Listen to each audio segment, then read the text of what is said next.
The air we breathe, the food we eat, and even the clothes we wear all come from plants. Without plants, life on earth would not be possible. Plants give us oxygen to breathe and take in carbon dioxide, keeping our air clean and fresh. They give us food like fruits, vegetables, grains and nuts.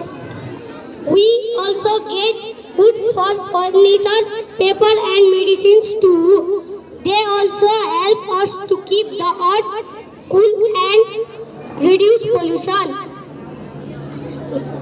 The root of plant hold the soil together, preventing soil erosion. Trees provide shelter and to many animals